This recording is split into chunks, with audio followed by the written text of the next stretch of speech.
What's going on, guys? Welcome to Dime Dropper playoff recaps. Before we get started, please make sure to subscribe on YouTube at Dime Dropper Podcast, Apple Podcasts. Follow us on Spotify, and of course, to follow us on all social media platforms at Instagram, Twitter, Facebook, and TikTok at Dime Dropper Pod. So, ladies and gents, I'm having some fun tonight because the Lakers have just fallen in their quest to repeat. They will not be the defending champions like so many had picked before the season, like many Laker fans were talking about all season. Despite the injuries that they've had, people, Laker fans, a lot of them, they're delusional. There's a lot of smart ones, but the majority of them, I don't know about that. But let's go 50-50. I'm being generous, you Laker fans. I won't be that harsh on you like you were on me last year when the Clippers lost. But I'm going to say this. A lot of them, thought that they would just be able to, once LeBron and Drummond and Anthony Davis get healthy, they're going to be able to sweep through everybody. And here's the thing about injuries. I felt it in 2016 when Blake Griffin was injured for my Clippers. When he was injured twice in the same year, he came back and then he got re-injured. Is that when you have that, your record, you are not better than your record, guys. It's fool's gold. Because that is reflective of the season that you had. If you're the 7th seed because you were injured, well, that means that you've had an injured season. And these guys, regardless of who they are, LeBron, Anthony Davis, look, LeBron's one of the greatest players of all time. He is not a freaking wizard. So that's going to be able to just, him and AD be injured and miss large chunks of the season. Their team drops to 7th place while a team like the Phoenix Suns has all the chemistry in the world and be able to win. And here's the thing. I did pick the Lakers to win the here's my thing. I did pick the Lakers to win the series because I still think if Anthony Davis was healthy, they probably something incredible. They probably would have won.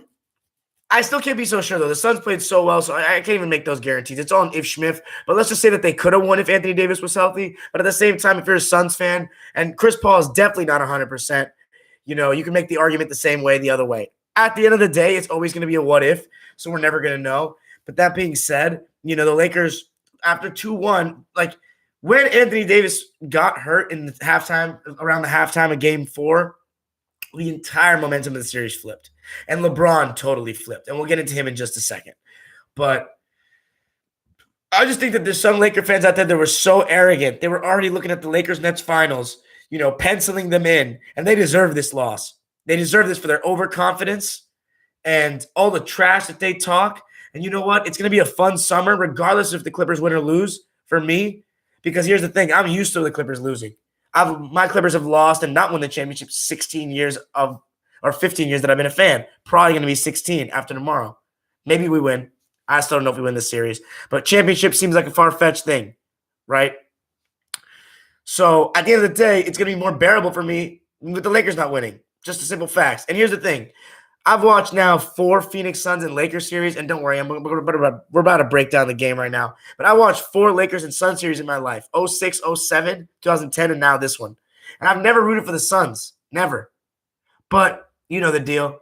They had it coming after last year. So this is the first Laker team that has not repeated, as our man Pashaman in the comments just pointed out. I didn't even think of that. The first Laker team that has not repeated since the 1986 Laker team. Maybe they just weren't built like that. Let's talk about the game, though, ladies and gents. So I figured with everything on the line, we'll see if Anthony Davis' status was going to dictate the game. And here's the thing, man. Anthony Davis tried. He got on the court. He gave it his best shot, and you could see he was limping, and he just couldn't do it. And I admire the fight. I have a classic phrase. It applies to me when I played sports growing up, and I just say it in general about these players at any level. If you're really hurt, don't play, because you're not going to be a help to the team if you're really hurt, no matter how good you are. And If you are, no excuses. That applies to someone in this series, but not Anthony Davis. Because Anthony Davis doesn't get excuses for playing poorly in the beginning of the season. Let's be honest, guys. We've been doing recaps all season. This is our first full season doing recaps. You Laker fans, thanks for being along for the ride. I want to say thank you to you guys in advance. I know I'm going to be clowning a lot about this team this summer, regardless of the Clippers win or lose. Again, as I said, I'm used to the Clippers getting clowned. You can clown me back. It's all good. I'm used to it. But, the Lakers did not repeat, and that's in terms of trash talk, that's good enough for me. But I want to thank you guys, though, my loyal Laker fan base that listens to Dime Dropper, comes every night, and gives me respect, because most of my subscribers and listeners are Laker fans. So I want to thank you guys. I appreciate you guys for coming every night. But let's get back to it, right? You guys know that Anthony Davis was not playing to his best this season. He was saving himself for the playoffs, and that was the the motto of the whole season. AD is going to save himself for the playoffs. He's not going 100%. It would take a bad game for him to play well. And then after he played well, he would have another bad game. And then he got the injury against Denver, and he was just, he looked really good against Phoenix in that late regular season game. He was starting to look good, and he looked decent in game 2 and pretty good in game 3, especially in that second half. And then, of course, the groin injury, a new injury happened. And some of the doctors were saying, I saw on Twitter that he was overcompensating because of the knee. But, hey, Anthony Davis just had a tough season overall. He was injured. And in terms of where I rank him as players in the league right now, we're going to have to wait till the season ends to give you my updated top 10. But right now, after this season, with his injury history, I'd still put him in that top 10, but he is teetering right now. Because Devin Booker, Jason Tatum, these guys had really good seasons. And Devin Booker's season continues. And let's talk about the start to this game. So besides Anthony Davis's injury, right, the Suns came out firing. Jay Crowder, after he got clowned game 3 by LeBron, he has come back with a vengeance in games 4, 5, and 6. He made some huge shots on the weekend in game 4. And then in game 5, we talked about it, he was lights out. And again today, he started lights out. Especially in the beginning of the game, he hit this right corner 3 over AD with a hand in his face. And I was like, oh, my God. Like, they are hungry right now. And then what about Devin Booker? That was a Kobe-like performance tonight from him. Every time the Lakers made a push, every time it looked like they could maybe get a little 8-0 spurt or 10-2, he would make a tough shot to silence the crowd. And he scored from everywhere on the court. I'd have him over Beal. I'd have him over Zach LaVine. Because the dude, the way he takes over games, the way he asserts himself now, these last 2 years, has totally changed. He can't be guarded. He scores from all over the court. You can't sag off and force him to try to go into the paint because he's got that mid-range pull-up. And you know what he was also doing tonight besides hitting contested threes, taking guys off the dribble, just taking what the defense gave him? He was getting in that post. There was one play in the first half. It was so Bean-esque. This is what I was saying, Kawhi. I'm going to get into the Clippers after this game. But we're going to spend our sweet time with the Lakers because it's the last time we're going to be talking about them this season. Ha-ha. He went to the post, Devin Booker. And this is how you avoid double teams better. You get in that mid-post. They send the double from the top.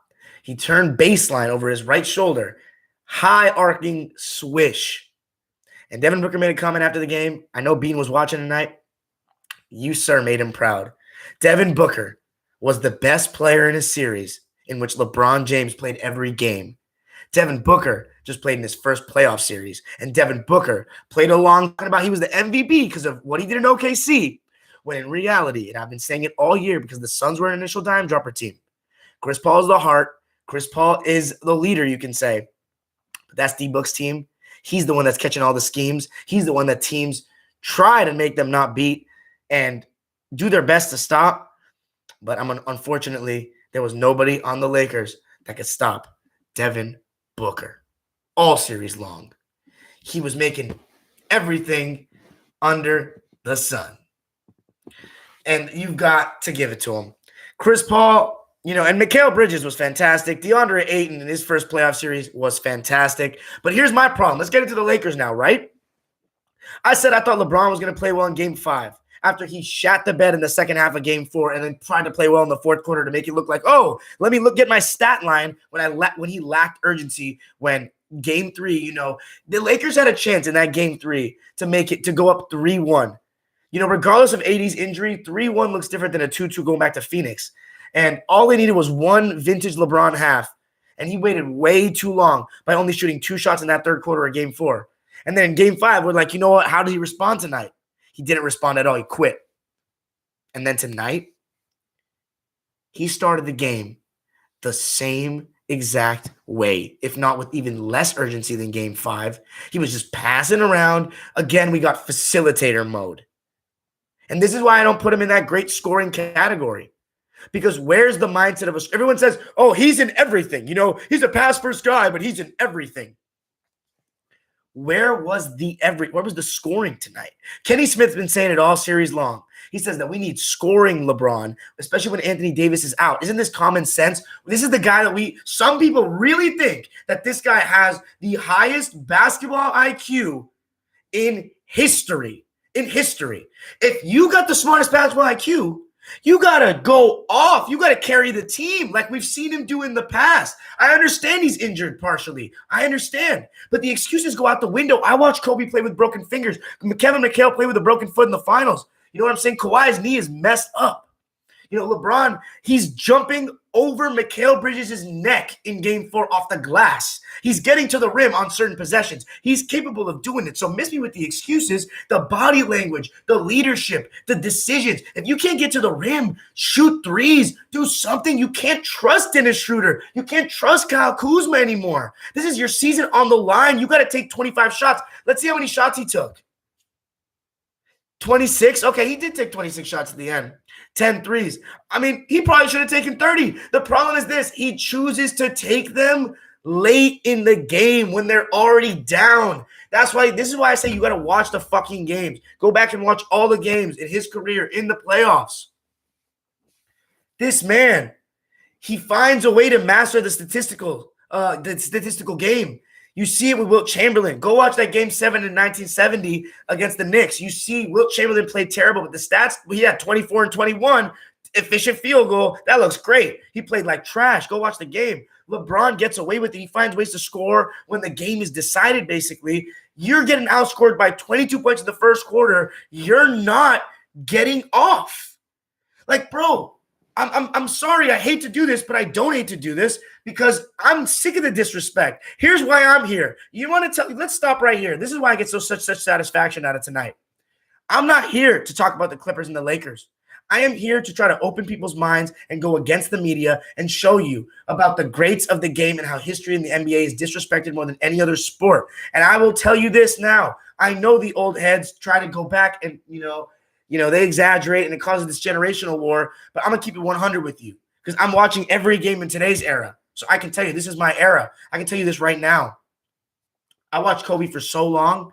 I've never seen him give up in multiple games in a playoff series in my entire life. He can chuck. He will miss. He will make mistakes. But I've never, ever seen him and, like that. I remember, I'm still this summer going to go watch the other games, but I would be shocked to see Larry Bird ever do some shit like that or Michael Jordan ever do some shit like that. Where's the urgency, man? Where's the urgency? And you know what was exposed more than anything in this series? You know what was exposed more than anything? His lack of scoring skill. Because the only thing I will give you, if you want to talk about the injuries, is this, the high ankle sprain. He couldn't get to the rim as much. And when LeBron can't get to the rim as much, it is a huge part of his game that is taken away. And here's the thing. He can still get his threes off, but when they know this, they're going to try to force him to the rim and force him into a crowded paint. Well, it's not really a crowded paint, but DeAndre Ayton did a good job of packing it, and they did a good job of packing it because the Lakers don't have shooters. That's the thing. The Lakers don't have the shooters. So they're going to go load up on Bron all day long. And that's when, his fans will say, look, he's going to drive into 2 guys. He's going to get a good shot. Here's the problem. Good shots are not half open threes for these Laker players because these Laker players have not been good three-point shooters the whole season. So it's not a good shot. A good shot would be if you had a real mid-range coming off the screen, and he's got to be able to pull that. And he doesn't. And or get in the mid post like he did in Miami. So, by the way, for those asking about the Clippers, guys, I was at the game last night.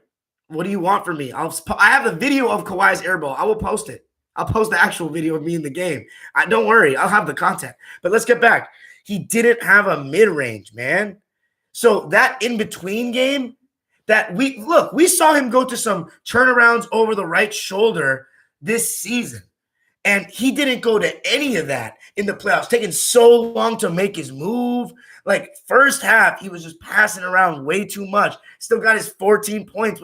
No, it was so weak. So just not – and off the ball, he doesn't move at all. I think tonight was a game where everything you can say that – like, every flaw in LeBron came out tonight.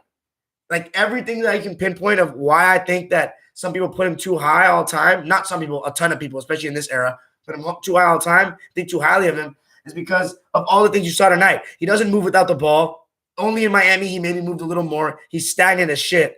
He gets discouraged. Ever since he left Cleveland the first time, when his teammates aren't giving him help, he gets discouraged. He gets discouraged. Like, at the end of the day, you can say 2018, he went God mode in the playoffs. I give him that. But for the most part after that, he's had some good assistance. And every single time I've seen him without that good assistance, he folds and just and let's talk about his defense in the first quarter. Like, nobody was on the same page. We saw the Lakers go in zone. The Lakers started going with a 3-2 zone with LeBron at the top. I'd never seen that. Like, that was like panic mode. It's like, what the hell's going on? They can't guard. Like, it was unbelievable. It was so funny, but yeah. It was pretty much give up mode, and by the half, and look, Dennis Schroeder wasn't playing well. I mean, KCP was playing like a bonehead in the first half. It wasn't just LeBron. I mean, it just all went to shit. And you got to give the Suns credit because they were just absolutely killing it. I mean, mostly Devin Booker. It was really the Devin Booker show. Let's talk about the second half, though, man. I thought the second half was better. I thought the Lakers' energy level was way up, in the second half. And they came out, and it starts with Dennis Schroeder and Wes Matthews. But I also think LeBron in the second half was sharper. I thought that he looked a little bit more alert off the ball, like he was ready to jump the passing lanes and be quicker on those rotations. And I think he got one strip or forced a jump ball. And I think that he started looking a little bit better. But Dennis Schroeder, I thought he really played hard in that second half. And Wes Matthews. And I think that if you're a Laker fan, you got to at least be happy with them that they tried. And I think LeBron, and then in the second half, especially that third quarter, you start to see LeBron get more aggressive, start to see him go to the rim. It happened with more of that small ball lineup when the Lakers took out Gasol and put in Markieff Morris at the 5. And I thought that Keith took some really just quick and rush threes when the Lakers could have honestly really got back in the game because they tried to make a run. I mean, they were down big. But the Lakers outscored the Suns 35-27 in the third. They got it down to 11. I think they may have gotten it down to 9, actually. But yeah. Wes Matthews was great in the second half. 12 points, 4 of 12, 2 of 6 from 3 on the night to go along with 6 rebounds. And yeah, Markieff Morris 1 of 4. KCP actually honestly started playing well in that second half too. 7 of 11, 3 of 6. But I thought LeBron in the second half, in the third quarter at least, he played better. He started getting to the rim more. But that showed me though that he could have done that in the beginning. He could have been more aggressive than he was. Like, just so many wasted possessions. Like, bro needed to shoot 30-plus shots tonight. Like, mind-boggling to me. Mind-boggling that he didn't come out aggressive again. And yeah, he didn't get like 2 calls. Like, and you know what I'm saying? Like, he went to the rim. One of them, he got to the rim in the third quarter. He missed a layup, point-blank layup, because he went up underhanded. And then he got the rebound, and then Jay Crowder stuffed his shit. Jay Crowder ended up getting the last laugh, which is hilarious. And, yeah, I mean, he got and I will say this, though. The refs were a little harsh with the Lakers tonight, which is surprising. I thought that they were going to go Adam Silver vintage, try to force a Game 7. But the refs gave, that technical foul that was called against Taylor Horton-Tucker. was so BS, man. That was the softest shit ever. And honestly, I think the refs really hurt the Lakers in a way. Like at times they could have gone maybe back to 7 points, 6 points, and the refs kind of stopped momentum a lot.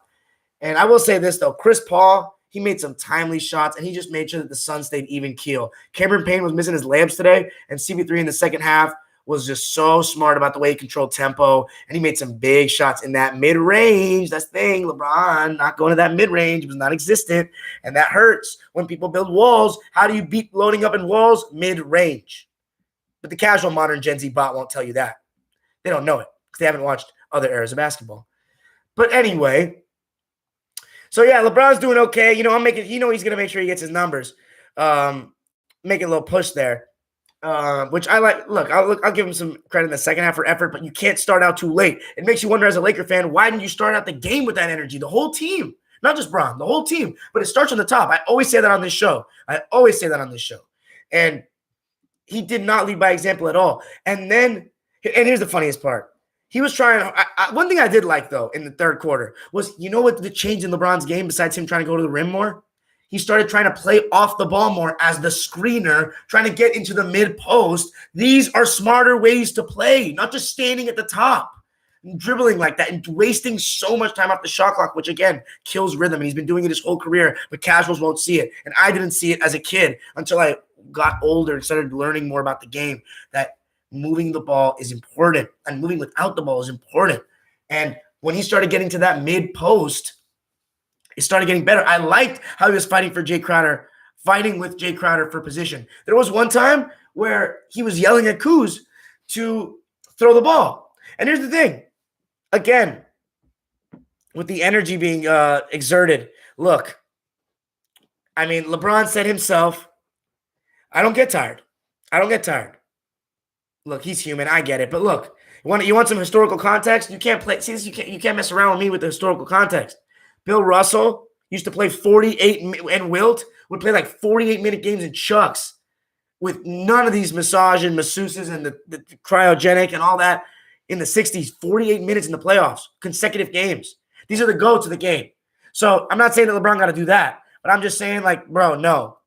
Go in the post. This is do or die here. And here's the thing. That's why I say it's okay that he asked to come out of the game. You know what I'm saying? It's totally okay because he was playing harder in that second half. That's fine. But that's why you don't say, I don't get tired.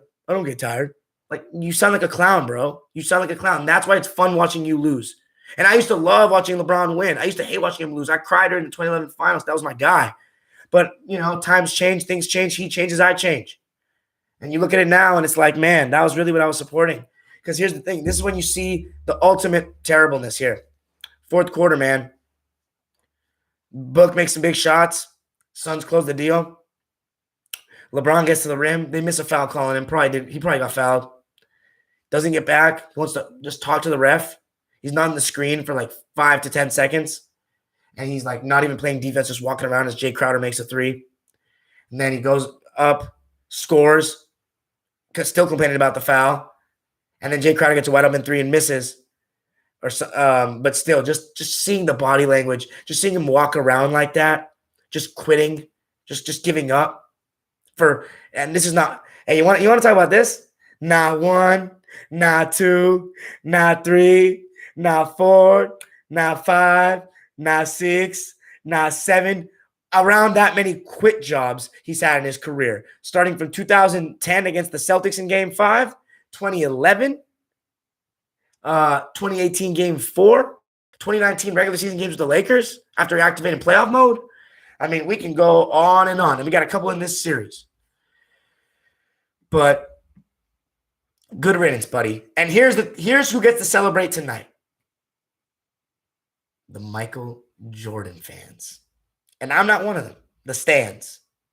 Because that first round bullshit argument that y'all use about he never lost in the first round. Well, yeah, guess what? There is no round LeBron has not lost in anymore. And here's the thing. You never offer context with Michael Jordan's losses in the first round against those incredible Celtics teams, and he was a lower seed every time. So we're not going to offer context here in that debate. And it's not a debate because anybody that's seen Jordan play can see it. And now that I've seen Jordan play, I believed it, guys. I was a sheep to the media. I was a sheep. It's easy to get caught up in what's happening now. And if you want to look at it on a piece of paper without any context, without analyzing the game, without caring about heart, effort, leadership, all these things that matter in basketball to anybody that's played,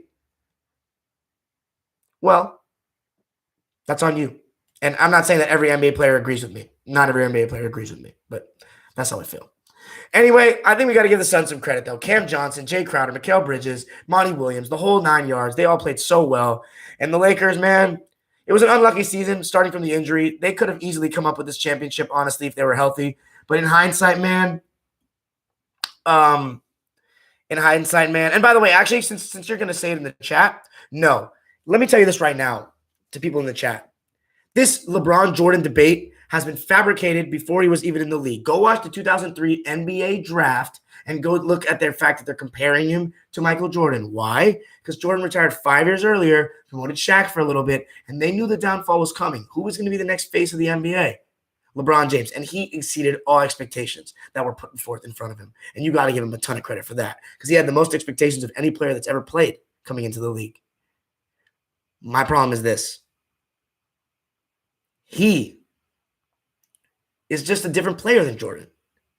And look, the reason why they pushed that debate with just those two and no one else is not because they're the two best players ever. Because that's just nonsense. Because they've been doing it since what? 2016 when he had 3 rings. What do they have in common? What do they have in common? That they were the face of the NBA that the media has pushed in front of your faces all the time. Bill Russell, Larry Bird, Magic Johnson, Kobe Bryant, Wilt Chamberlain, Tim Duncan. All these people have arguments over bro. And honestly, some of those guys have arguments over Jordan too. If LeBron has an argument, then all those guys do too. Because again, it all comes down to your criteria. And they don't want you to think this complex because it goes away from their goal. Their goal is to shorten your attention span to think LeBron Jordan, that you have a chance to actually be watching the greatest ever. Because why wouldn't they sell you on that? But in actuality, I mean, those who know. And I'm not saying Jordan's the GOAT, but I know he's better than him for a fact because skill, talent, heart, determination, defense, the whole 9 yards, basketball IQ, everything. Anyway. So look, I'm not saying it's wrong to have LeBron James as your second best player of all time. And I'm not even saying it's totally wrong to have him first. I disagree. But to think this Jordan LeBron 1 and 2 garbage, Kareem has 6 rings and the most points ever in 20 years played. Or just discounting him because what? Because he has 1 less finals MVP than LeBron? Fuck that. Are you kidding? I mean, anyway. So let's finish with that. Laker fans, guys, I think still though, LeBron will be back. I think he's going to get a summer to rehab. I think the Lakers will finally get a nice offseason here. And I think that they'll be back next season. And look, Le GM is going to go get some more help, I bet, if the Nets win the championship, which I hope doesn't happen. And I'm so fucking happy we're not going to have Nets Lakers like all these fools were penciling in. It's going to be an amazing playoffs, amazing finals. Nope. And that would have been like, it's like the election. You know, you just vote for whoever you want to see win less. Yeah, or who would be easier to see win? Anyway.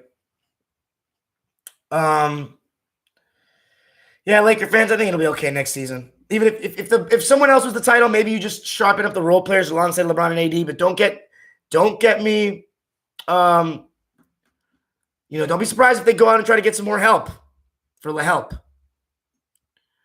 Anyway, let's talk about the Clippers real quick. I rewatched the game. I went to the game last night. It was a very good atmosphere compared to the other two. And, man, our defensive focus again to start the game, every home game, so all over the place. So all over the place. Again, in the beginning of the game, they hunted out Reggie Jackson. And we keep giving it to him, whether it was in transition. I recorded some plays. I posted on my Twitter. If you're on my Twitter, go check out my thread about the game last night. There were a couple times where they were just coming up the court and they were just walking it up. Luka was just walking it up.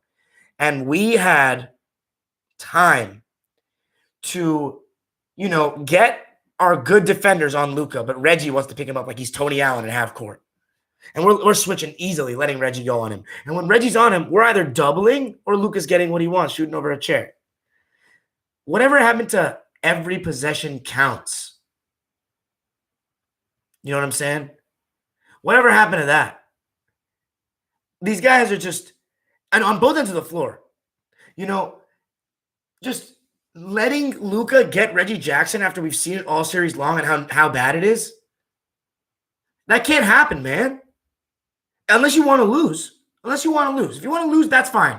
That's inexcusable, man. You got to make him go at Paul George, at Kawhi, or Batum, or Senior, or Terrence. Even Rondo's done a decent job. But not Reggie and not Zoo. And our offense, they went zone. So that was a different look that they threw at us to try to keep us out of the paint because we've been killing it in the paint. And we have not been shooting this, best three-point shooting team in history, which I told you guys all season that means nothing for the playoffs because I know how we tend to choke. And I know how I'm always telling y'all that the three-point shot, terrible change to basketball, this emphasis on the three-point shot because it's smart in some ways, but they take it too far. They don't know when to quit, and it eliminates you when it really counts. And the Clippers, yeah, we got a lot of open threes. We got to make them. And we were pretty good in the beginning with them. Reggie, Paul George, and Senior especially. But here's the thing about that zone. Kawhi went into facilitator mode. And here's one thing I've noticed about Kawhi since we've had him for 2 years. He's like LeBron in a way. When he's not getting in rhythm in his shots in the beginning, he's not going to just take over a game late. He needs to be in rhythm in a flow. He's not like Bean or Dirk Nowitzki, who will be like 3 for 11, and then all of a sudden they'll just take over in the fourth. Kawhi needs to be getting going, or else in the fourth he just keeps bricking, and he doesn't know if he has his legs underneath him. And that's kind of what ended up happening last night. He was moving the ball. He was making the right plays, but I thought a couple times he could have attacked quicker on the double. Like, again, I've talked about this with Randall and various guys, LeBron, Kawhi even, that when they get doubled and teams are going to send that help, you got to go to the mid-post more, and you got to be quick. When you get the ball, you know the double's coming. You got to go when you got one guy on you quick. And, or get in the post and turn over either shoulder and be aggressive in your the way you get positioning off the ball. But, they were going with a more old-fashioned, old-school zone, a real zone for a large portion of the game, a 2-3 for the most part. And I think that we got to go with Kawhi instead of at the top facilitating, Kawhi in the high post. Because Kawhi in the high post, when he can turn, these are mid-range threats, we can pull the defense out to the foul line. Guys like Bogut or Dwight Powell have to come out there. And he can, still pass the ball as well. So I think Kawhi, that's an adjustment if they go zone next game. We got to get Kawhi going early because I think that hurt us. But anyway, Luka dominated in that first quarter. He has 17 points in that first quarter, and most of them were on those Reggie switches. Oh, by the way, hold on. I'll get to the Lakers stats. After I finish the Clipper game, I'm gonna say the stats. I apologize, guys, for not going over the stats. Let's talk about okay, so yeah. It wasn't a very good first quarter for the Clips, but we started playing better to end it. Our small ball lineup, we still went with a small ball lineup. They started with Boban. And to be honest, I don't think it killed us much. I think they scored one time off of it over a jump hook over Paul George. But second quarter, I liked how Kawhi played that quarter. I thought he worked quicker off the catch. I thought we got more stops and started putting, Kawhi when I counted, right? I tried to count 17 possessions by my count. It may be a number or two off, but 17 possessions of Kawhi guarding Luka, whether Kawhi let somebody switch onto him or whether he was switched onto him. And I'm still giving him the benefit of counting it if he let someone switch because he's making that judgment call, letting him switch and talking on that screen. 17 times, guys, Luka scored 4 points on 17 possessions. So clearly, when Kawhi guards him, it's totally different. Kawhi needs to step the fuck up. And I don't care about, and this coaching staff needs to step the fuck up. I don't care about these lame excuses. He's going to get tired. Okay, he's not built for it then. He's not built for it then because the greats of the past, again, have done this. And you can go, and here, don't give me this. Here comes the Gen Z bots. It's a faster paced era. You know what the 80s was? You know what the 60s was? You know what the 70s was? That's only 90s and the 2000s you're talking about. And there was more physicality. Let me just remind you. So we don't need to switch that easily every time. And I'm not asking for Kawhi to guard him every possession, but he's got to guard him more. No Reggie, okay? That has to end. And here's my thing. Paul George, man, I can't even criticize him. Like, he's been really solid. He's been really solid. And at the half, we were in it. We were right in it. Only down by 2. But this is where we lost the game, in my opinion. We were up by 5. Reggie Jackson was making every three. Marcus Morris Sr. was starting to hit threes. We were still playing against that zone, starting to get more stops. And again, a couple of times, especially Nick Batum, helped unnecessarily and left the shooter open. And what's been our whole game plan in Dallas was let Luka get his. Just make it tough for him. Don't cheat off of THJ, Tim Hardaway Jr., or Maxi Kleber, or Dorian Finney-Smith. And Nick Batum is getting sucked in by Luka before he even makes his move sometimes. And it's just terrible. It's just low IQ stuff. Anyway, so yeah, and here's the stretch that went bad. PG got his 3rd foul. It was a total bullshit call. And by the way, in the first half, the officials were trying so hard to let the Mavs win. Because there was one call where Kawhi got mauled by Willie Cauley-Stein, clearly just raked across the arm on the baseline. It was clear as day. And they didn't call. I could not believe it. Again, suspect officiating against the Clippers in the playoffs. Not the first time we've seen that. But anyway, yeah, they don't give Kawhi superstar calls too. It's ridiculous. It's actually ridiculous. But look, Luka got a ghost foul on Paul George. Got his 3rd foul was ghost. Went on that. It was a pump fake up and under. He went for the blocks. I don't think he made any contact with him at all. And then the 4th foul was an offensive foul and a stiff arm. That looked like it. That was an offensive foul. I'll give it to you. But yeah, that was just terrible. And that kind of hurt a little bit because we had to take him out a little bit earlier than we expected. And Rondo and Kawhi, they've been great all playoffs so far. But they picked their first game. They've picked the worst game to be bad because they were both poor, especially in that stretch. They turned the ball over multiple times. Kawhi had a turnover where he just thought he was Michael Jordan. He got the ball in the corner and just grabbed it with his big-ass hand, and it slipped out of his hands and he lost it out of bounds. Just careless. Just can't happen. If you're gonna do that, just grab the ball with 2 hands. And then there was one where he was gonna take Porzingis downhill, and then he tried to spin. He tried to go left to try to square himself up for that mid range. Finney-Smith came from behind. He didn't see Terrence Mann open at the top. He didn't look in the corner when Dwight Powell was sagging off of him, and he lost the ball. And Rondo took a 3, and he airballed it with 13 on the shot clock against the momentum. And Kawhi, again, when the pressure was on and the other team was on a run, he couldn't make the shots. He couldn't break the spurt or the drought. And those are the shots that Devin Booker was making tonight. They were in the lead, but the point is momentum against you, and you got to make the shot, a tough shot, to end a run. And Kawhi, again, similar to last playoffs, he had a very good playoff for the most part, but in a game that we needed him, he did not play well enough. And that 3rd quarter was huge. We got outscored, let me look at the numbers, 33-21.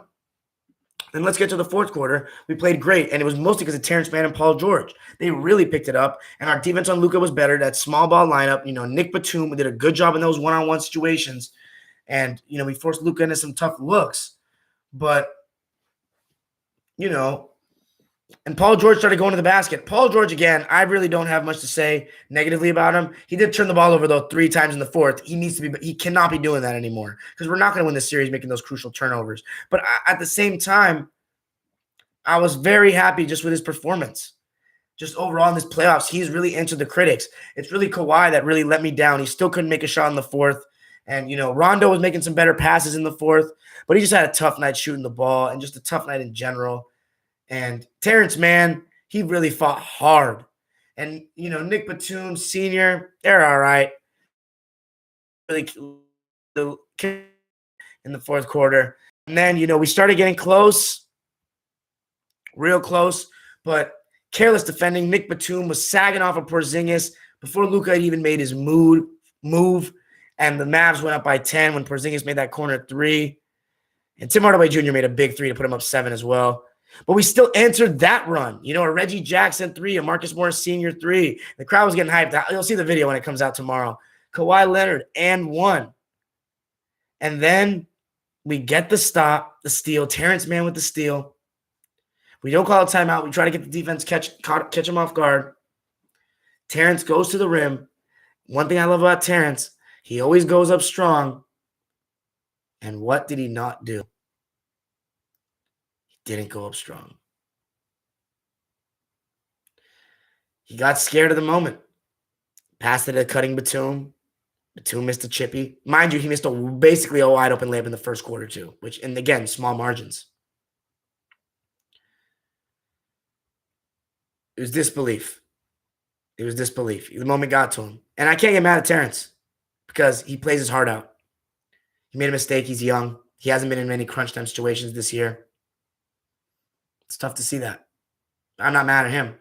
I'm mad at the next time we got the ball after Tim Hardaway makes both free throws, down by 3. We get it to a guy that has not made a 3 really in the game except for in the first half. He's having a terrible shooting night. We have Paul George, Marcus Morris Sr., and Reggie Jackson out there. We give it to him in the corner. The shot is not there. He has Rondo that he can pass the ball to, and he takes a contested 3 in the corner thinking he's Kobe.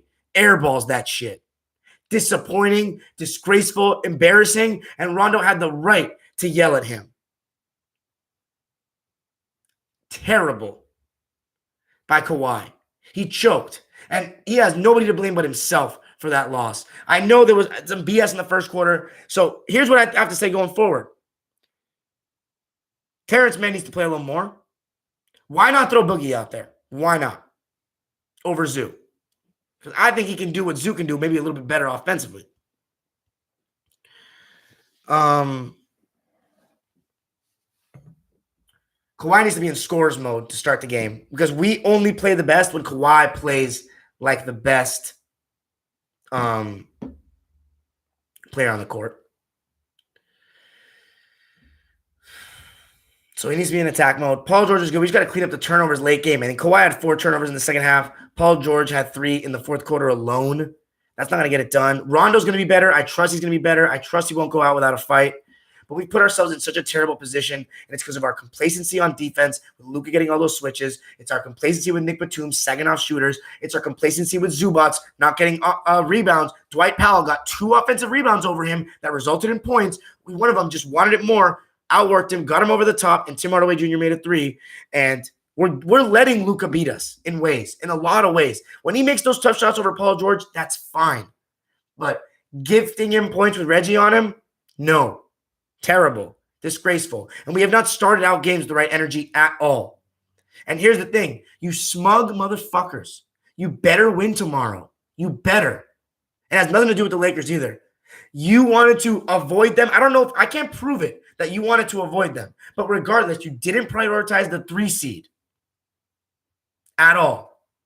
You didn't care. You said, let's wait till we get healthy. We're going to go up against the hungry Lion in Luka, who we just beat last season. That's the only team he's ever lost to in the playoffs. He's only lost 1 time in the playoffs, and they had us on our minds all offseason long. That's why they beat us by 50 points, and you willingly played them instead of the Blazers or the Lakers even. That you were scared to play or whatnot. You smug motherfuckers. You better win tomorrow. And we better not regress while Glenn Rivers is going to the second round, while Lou Williams is going to the second round. I hope they're thinking of these things, but, they're probably just going to play another game. They better win and force a game 7 that I will be at on Sunday.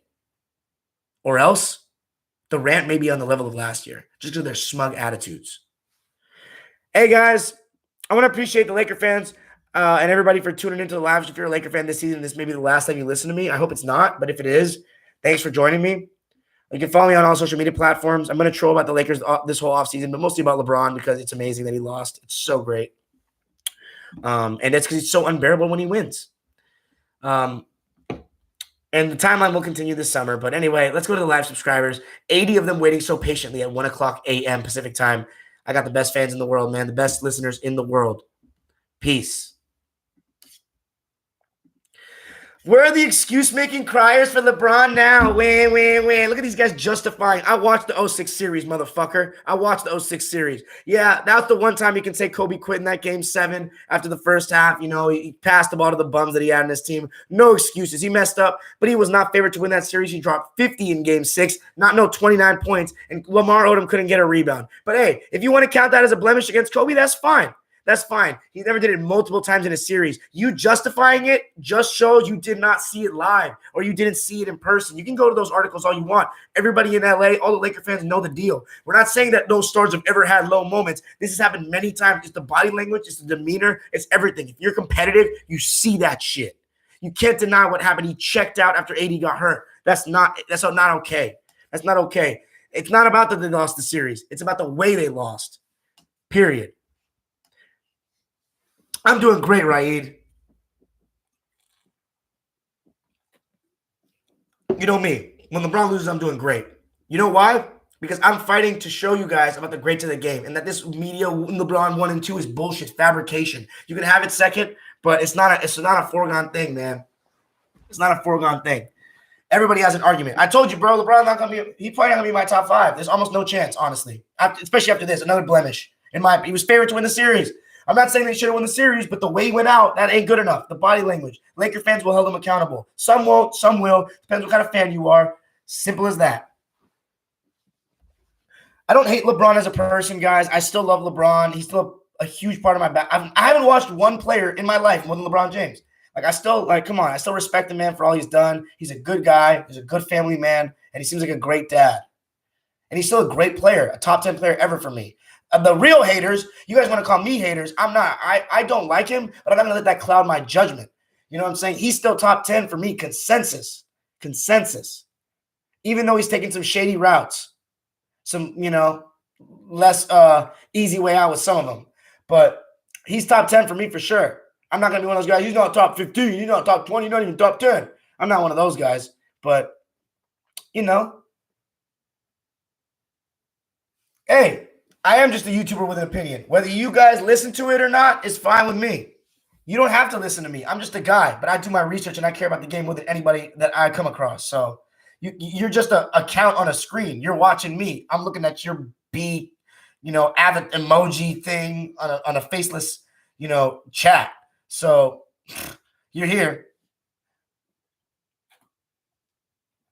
Drop $1, y'all. I'm sorry I didn't check the super chats, man. You don't blame Terrence, but come on. The man had a layup and he's a professional. I don't blame Terrence for the loss. That's weak. It was one play. We should have never been in that stage. He's 23 years old. He made a mistake. What do you want me to say? It's his fault that we lost? No, sure, it was a contributing factor. He should have gone up, but he's the last person I'm going to be mad at. He played his ass off, and he plays his ass off every time. 2010, 2011, 2014, 2017, 2018, 2021. All the years he quit in the playoffs plus more. Can't ever say that about, or Bird, or probably a bunch of guys. But, let me ask you, 2017, did he quit then? When did he quit? Did he actually? I do my research too, buddy. Well, good for you, BFNS23. If you really do your research and watch the game and understand it at a high level, you'll see what we're seeing. You'll see that his injury called out his skill deficiencies. Now that Luka fixes his shoulder, you think Clip's still in 7? No. I think we're gonna lose the series, but I think we gotta win tomorrow. Blow it up. Let's start over? No. Lakers should not blow it up. LeBron is not done. And Anthony Davis has great years ahead of him. No blow it up. That's ridiculous. Darian, there will be no LeBron or Steph in the finals this year for the first time in a decade. Great. Thanks for reminding me, Raid. Is this the end of an era? I wouldn't say that, man. I would never count LeBron out yet. Never. If there's a game 7, I'd be worried since it's an afternoon game, says Nathan Cruz. And this is my problem. We're worried about the wrong shit. Afternoon games, avoiding guys in the schedule. Our whole mentality is not championship mentality. That's an excuse, 12:30. You should be able to play at 5:30 in the morning on a game 7. This is weak. Clippers are weak mentally. They don't got it. I hate to say it. It's the truth. But maybe I'm wrong. It's not over yet. Maybe I'm wrong. I just don't see it. Yep. Olin Alvarez. Hey, guys, this is the thing. I'm not even going to – notice I never said LeBron is regressing in that whole live. I don't know if he's regressing, guys, because we said that in 2019 after he came off an injury, and then he came back with a vengeance. So I wouldn't really say that. And here's the thing, Kid Justice. Did you watch those games? Because points don't indicate everything. Let's see if – I've heard from people that actually watched it that he still controlled the game. What about the whole run in the playoffs? We're just going to talk about the finals? He still won, so you have to be doing something right. And when I watch it, I'm going to break it down for you guys. I bet you he did something right. Because you don't just win a championship and play like absolute trash, especially when you're held to that regard. So there's a difference. But your boy, though, if you're trying to play devil's advocate for LeBron, your boy dropped 8 points in a finals game and lost in 2011 against the team, and lost. That's all I got to say about that. Where do I rank LeBron in the NBA right now? Well, we'll cross that bridge after the season. Lakers are good. We just weren't healthy this year. That's all that took place. Yeah, and a little bit of a lack of hunger from the beginning of the season too, but we'll see. He was by himself in 2010, 2018? I don't know about all that. I think that's you exaggerating. He didn't have a championship team. I wouldn't say he was by himself. Those teams were not horrendous. They had a great defense in 2010, and that 2010 team was not terrible. You know what I'm saying? They had Antoine Jameson that was averaging 20 points a game. Mo Williams was in the prime of his career. That dude could score. He wasn't a second piece to a championship team, obviously, but he could score. I watched that team all the time. I thought they were going to beat the Celtics. They were favored. They were favored. You can go check the footage. You want to talk about research? You came to the wrong channel, buddy.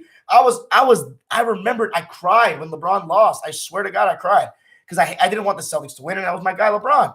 But he failed in game 5. I'm not saying he should have won necessarily, but again, it's just like tonight, the way he lost. And you can go check the footage. Go to game 6. It's on YouTube. Go to game 6 and go to the end of the game and listen to Mike Breen say a huge upset by the Celtics because those guys were old and didn't have a good season. But anyway, Ainge stepping down, very crazy. He had a great run. I think people were a little harsh on him. He didn't do great this season, but all the best to him in retirement, man. He's a Celtic through and through, and he's going to give it his all. And we'll see how Brad does. And I think I've been saying all season it's time for a coaching change. It's got a little stale. But, hey, that's how you do. No postgame, no mid-range, and your 3-ball suspect. That's right, Brandon Campbell, spitting facts. Wow, right? He's saying he doesn't think LeBron will ever be the top dog again. Maybe. NBA's not going to let the Clippers lose? I don't know if you know anything about the Clipper history, but that's not how it works with the Clippers. The NBA never helps us when it's crucial moments. Except maybe Game 7 against the Spurs, maybe if we're reaching. How do I feel about Glenn and Lemon Pepper now? No differently than I did before. 2010 he was not. Yeah, thank you, Few Boomer, for spitting facts. Raid, man, LeBron is an ageless wonder. BFNS 23. If you really do your research, go watch the series, man, because that's all I got to tell you. Why should this loss blemish LeBron's legacy gap lead? Because look at the games, bro. If I can't explain it to you, then you can't see it. First of all, how can you expect LeBron? It's not about beating this. Again, you're being simple-minded. It's not about beating the Suns. It's not about winning the series. It's about the way he played. You think that's okay to just stand at the three-point line like that and just sit there and just, let everybody go off when they're not good offensively and not trying to – bro, you got to chuck. You got to take over. You got to shoot 30-plus shots. There's too many wasted possessions. There's no urgency. There was no attack mode to start the game. None. It's not acceptable, man. We saw better in the bubble. And if you're showing that injury is no. If he can't play injured, he's not on the level of those other guys. They all played hurt. So there's your blemish. There it is. I explained it to you. It's not about the loss. AD went down. That's fine. He lost. It's the way that it happens. He quit, dude. Multiple games. Basically 3. I wouldn't say he quit in game 4, but he took it easy. He checked out mentally.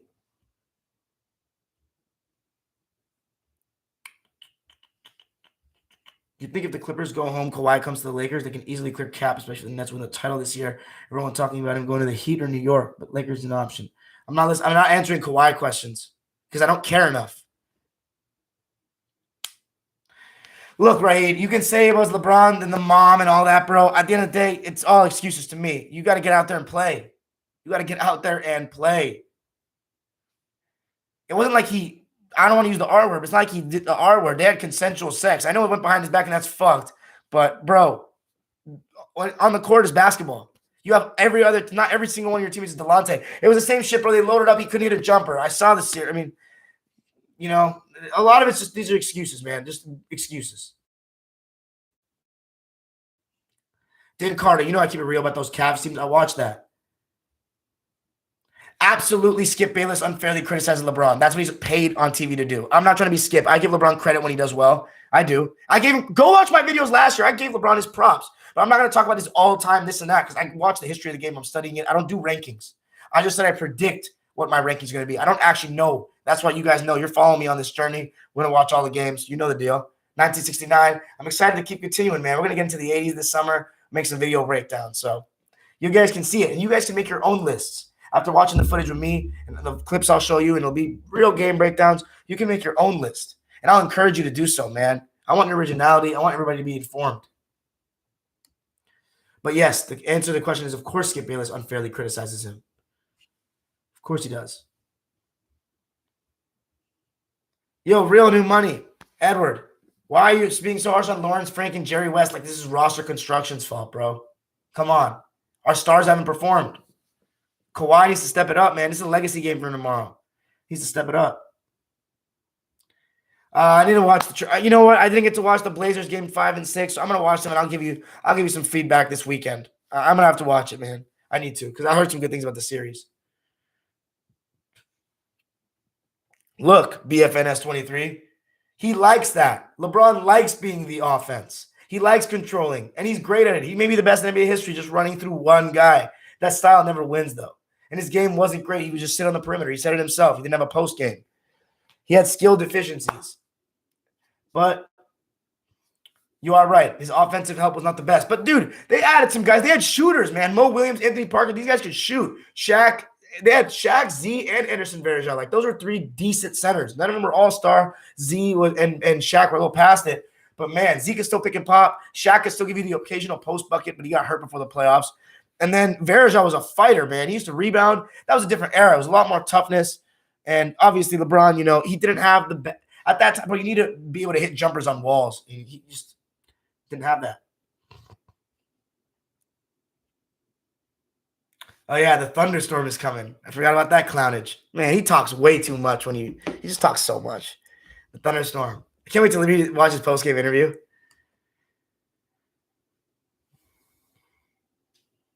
LeBron and AD, especially AD, got to have a bounce back year next year. Yep. Bron is 36 years old, year 18. Unrealistic to want Bron to go 100%. Here's the problem. I was taught, and this is how I live my life. Doesn't mean everybody got to do it. That doesn't mean it's right. LeBron can do it his way. Kobe Bryant does it his way. Jordan does it his way. You know, you at work do it. You work your own way in your life, whatever it may be, whatever job you do.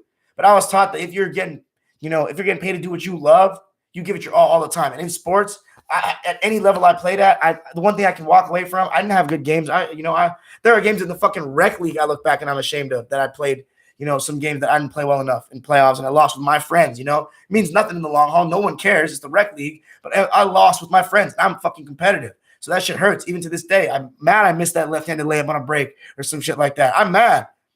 But I always walk off the court saying I tried 100%. I watched Kobe at 34 break his back just to make the playoff, and he tore his Achilles in the process. So you want him to prioritize his long-term career and all this stuff over playing hard and playing your hardest. That's fine, but to me, that's weak. In my opinion, that's weak. Like, bro if he's comfortable with his career as it is, and he doesn't seek the approval of others like he says, he's already had a resume that if you put it with almost anybody in the history of the NBA, it matches up LeBron's right now if he was to retire tonight. But, he needs to make sure he get past his career and scoring. He needs to make sure he does these little things on the side. I know what he's about, bro. I was his biggest fan. I know what he's about. So, to me, you got to go 100 all the time, bro. He's year 18, bro. This is when you only got a couple years left. I don't know. Whatever. Anyway, 2017 Kawhi is better than 2021 Kawhi? Maybe. If Clippers lose tonight, who do you want to win the finals? The Bucks or the Suns? My boy Chris Paul.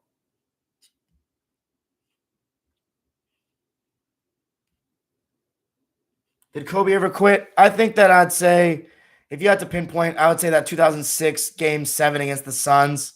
He had been shooting a lot all year because his team wasn't good at all. And then, he was kind of like, all right, if you want me to get my teammates involved more, here you go. He tried to do it, and he kind of just stopped shooting. It was just very unlike him, and it just seemed very petty. And that, I think, is a small blemish on his legacy. Not really. I mean, the fact that he was up 3-1 was just an achievement in itself. But if we're going to keep consistent, and I'm criticizing LeBron for his losses like that, I got to keep it consistent with Kobe. And just the way his body language, it just wasn't good that game. But, the Lakers got too fancy with it this season. I absolutely do. I think that Laker fans were going too crazy coming at me. We got better, because they looked at the names on paper. They weren't watching the games like me. And I told you motherfuckers that came into my Montrader reaction. The Lakers got better. Oh, yeah, what happened to Montrader? Going fishing, the modern-day Rodman, done. He's going to bring a chip this year. Stay with it, champ. You're going to win a chip with our Lakers this year. Couldn't even get off the bench. And when he did, he played terrible. I love it. We'll take a drink to that.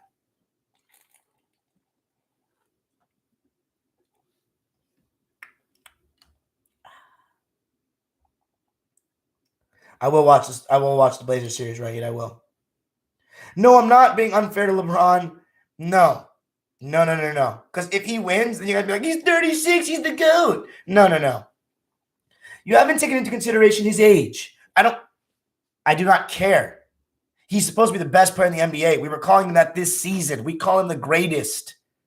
He has conserved his energy all these years. He has not tried super hard in the regular season since 2013. I know this.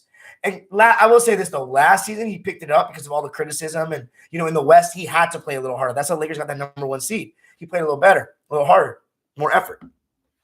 But he has cruised. In those later years in the Eastern Conference, he cruised in the regular season to save himself. He rests in games. You see it. So, okay, he's 36. He also has the most recovery tools. He's the longevity GOAT. I'm not denying that he's the longevity GOAT. But chill with the excuses, bruh. No excuses. Kareem and Bird didn't have the same medical advances, the training, all that to stay there. And Bird is playing his ass off every night, diving on the floor and diving into fights. It's totally different. Totally different. So, every single player, even Kobe played 20 years, dude. Kobe played 20 years. Tim Duncan played nearly that much. Shaq, you know why? Those medical advancements. It's a different time now. They used to overwork the guys more. And I respect it. But the longevity, I'm not hearing that, bro. Gab Lee, come on now. I'm not hearing it.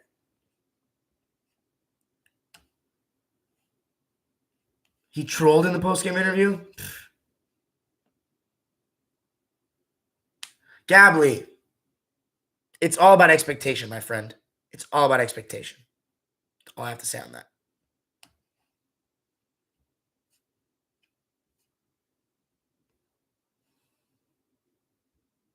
Hey, BFNS23, if you have LeBron top 5, that's totally fine, and I respect your opinion, bro. Yeah, I know, Damon Carter. They want to use the age thing now. They was clowning when the Suns game 3. Everybody see Bron is back. He was eating in game 3. Hey, listen, I don't go a little too hard on Bron. You know why? Because the whole media and everyone derides him too hard and tries to convince you that he's greater than he actually is on an all-time scale. You know what it is? Go watch some old footage and understand the context of the old game. That's all I have to say about that. Stop discrediting the competition. Do some research about it and learn that players have always been this tall. They've gained in weight as the game has changed. It used to be more of a game? More of a fast-paced cardio game to start, and then it became more bulky and physical when you had guys like Shaq, David Robinson, and weightlifting became part of the training. So then a bulk of players became bigger.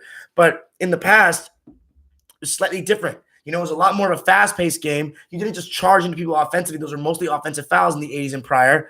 And, the rules favored the defense. And then it became a more offense-heavy league over time. But, you know what I'm saying? So stop discrediting the competition and go do your research, G. But I'm not too harsh on Bron because his fans disrespect the history of the game, and that is why they're my enemy. So if this is the first time you've come to watch one of my lives, I can't stand Bron fans, Bron sexuals. I cannot. I hate them with a passion. And all the Gen Z bots because they overrate everything about this era, including the best player in this era, which is him, because they are influenced by the media because their job is to prop up the modern-day product. If you have not watched my channel, my video episode series, Is the NBA Getting Better and Better? Please go watch it. I put my heart and soul into it. I have videos of the past, interviews from real players. Don't think it's just coming from me. It's coming from real players and players that have been around the game the longest. So, yeah, they disrespect the history of the game by disrespecting guys like Russell, disrespecting guys like Kareem, Magic. All this stuff gets disrespected, and I'm here to shine the light on that shit. And LeBron fans disrespect them. They're part of the history of the game. I love the game, so they disrespect me. So that's why they are the enemy.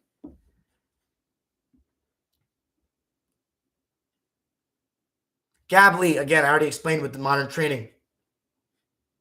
Already explained it. And you know what? They didn't get to choose their teams for 10 years, too. 11, actually, now. MJ will always be the GOAT. Maybe if your opinion, that's fine. That's fine. It's not a fact, though. I don't agree with Jason Tatum's opinion about Kobe, LeBron, and Jordan, that if you don't have them in your top 5 of your basketball knowledge is questionable. Jason Tatum is my age. I told you guys about players my age or younger that they may not be students of the game either. Jason Tatum, I love him. I'm a huge Tatum fan, and I love Kobe. And I think that Kobe can be out of the top 5 too. Same with Bron. Jordan, not really. But, No, he said it himself in that interview. He said I didn't watch the '60s, so he basically just counted all of them. So, or the '80s. So I don't agree with him.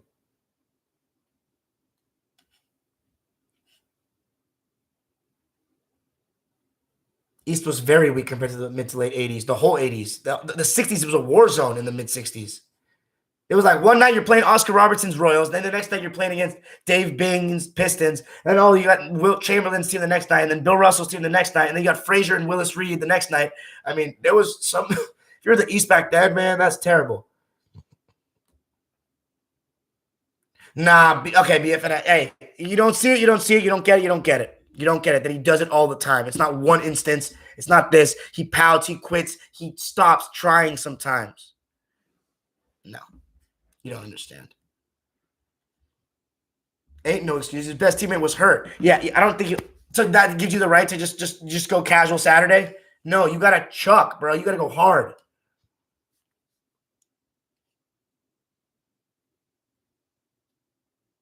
Do you think Ballmer would actually consider moving out of LA if the Clippers are a first-round exit? No. Yep, LBJ fans always change the narrative to fit their perspective. If LeBron would, they'd cite his age as a reason to call him the GOAT. But since they lost, they're going to cite it as to why he lost. Facts.